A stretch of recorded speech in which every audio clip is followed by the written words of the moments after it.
Pinalawak ng Department of Agriculture o DA ang post-harvest drying facility upang mapadami ang supply ng bigas sa buong bansa.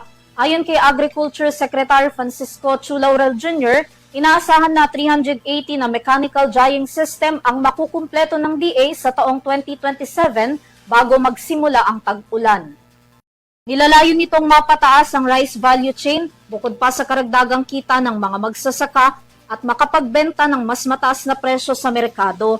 Samantala, nasa 230 units na ang inaasahang makakapag-operate ngayong taon, habang 150 units naman ang magagamit sa susunod pang taon. Tinatayang makukumpleto ang buong drying network pagdating ng September 2027. Inaasahan din na makakapagpadagdag ito ng 1 million metric tons ng mga tuyong palay tuwing panahon ng ani. Binibigyan ng expanded network na ito ng proteksyon ang tone-toneladang palay laban sa anumang sakuna upang mapanatili ang kalidad nito.